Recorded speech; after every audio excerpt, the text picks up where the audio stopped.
आज बात करते हैं प्रेमचंद की कहानियों के उस विशाल सागर की। जी हाँ, मानस सरोवर की। एक ऐसा कलेक्शन जो इंसानी जिंदगी की हर सच्चाई को ना जस का तस हमारे सामने रख देता है।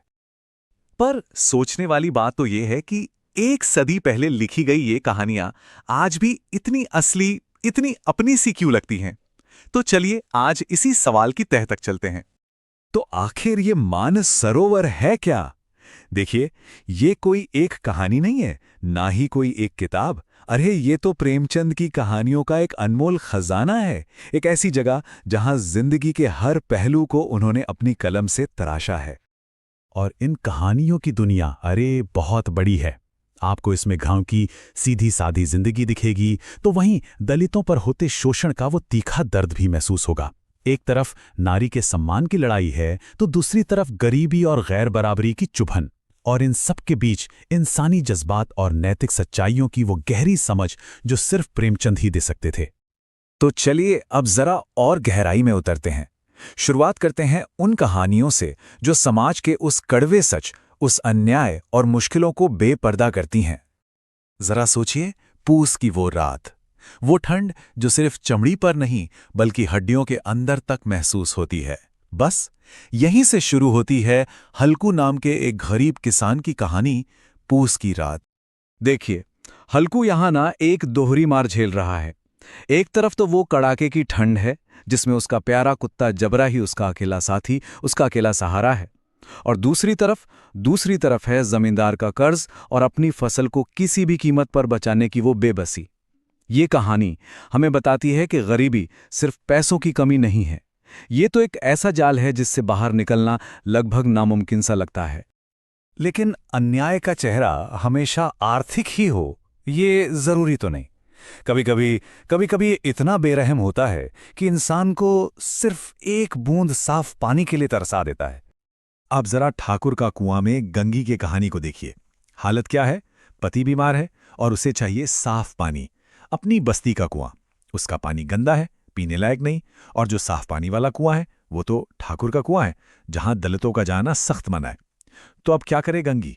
उसे रात के अंधेरे में अपनी जान हथेली पर रखकर उस कुएं पर जाना पड़ता है। ये कहानी सिर्फ जाति व्यवस्था की कड़वी सच्चाई नहीं है, ये एक औरत की हिम्मत और उसके सम्मान की भी लड़ाई है। अच्छा, समाज के इस अन्याय से थोड़ा आगे बढ़ते हैं। अब बात करते हैं उन कहानियों की जो सीधे इंसान के दिल में उतरती हैं, जो ज्ञान, मासूमियत और सही गलत के बीच की वो जो कश्मकश होती है ना, उसे सामने लाती हैं।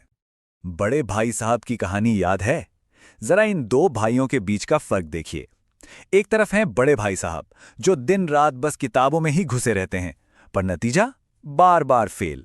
और दूसरी तरफ है छोटा भाई जो खेलकूद में मस्त रहता है और मजे मजे में पास भी हो जाता है। तो सवाल उठता है कि भाई असली ज्ञान आखिर है क्या चीज? और कहानी का जो सबसे बड़ा सबक है वो यहीं छिपा है। जब बड़े भाई साहब एक तरह से हार कर अपने छोटे भाई से कहते हैं कि असली सीख किताबों से नहीं बल्कि जिंदगी के अपने तजुर्बे से मिलती है। मतलब किताबी ज्ञान और असल जिंदगी की समझ, इन दोनों के बीच का जो फर्क है ना, वही इस कहानी का दिल है। चलिए अब एक और कहानी की तरफ चलते हैं। इस कहानी की शुरुआत होती है बस एक नंबर से, तीन।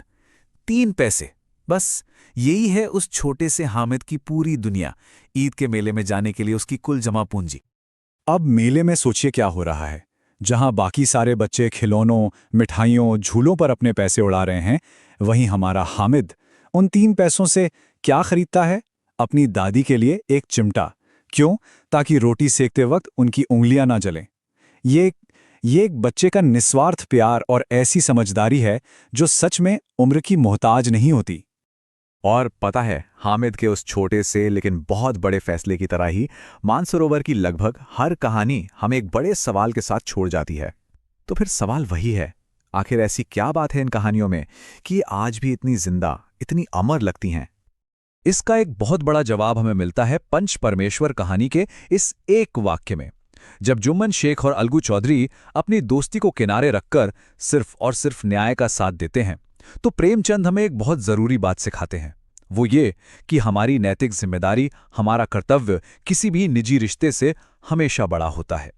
और यही मानस सरोवर का एक सबसे बड़ा संदेश है। और यही तो इन कहानियों की असली ताकत है। ये सब अलग अलग किस्से नहीं है बस। हल्कू की वो बेबसी, गंगी का वो संघर्ष, हामिद की वो मासूमियत, ये सब धागे मिलकर ना इंसानियत की एक बहुत बड़ी और बहुत असरदार तस्वीर बुनते हैं। तो कुल मिला के बात यह है कि मानसरोवर सिर्फ कहानियों का एक कलेक्शन नहीं है। ये तो जिंदगी के हर रंग को, हर पहलू को समेटे हुए एक ऐसा अनमोल खजाना है जो प्रेमचंद की कहानी कहने की कला का सबसे बेहतरीन नमूना है। ये वो कहानियां हैं जो हमें हंसाती भी हैं, रुलाती भी हैं और सबसे जरूरी, हमें सोचने पर मजबूर कर देती हैं। तो आखिर में एक सवाल अपने आप से पूछने वाला है, इन कहानियों में जो सच दिखाया गया है, चाहे वो अन्याय का सच हो, मासूमियत का हो या फिर तजुर्बे से मिले ज्ञान का, इनमें से कौन सी सच्चाई आज भी हमें अपने आसपास, अपनी दुनिया में रोज दिखती है? इस पर सोचिएगा जरूर।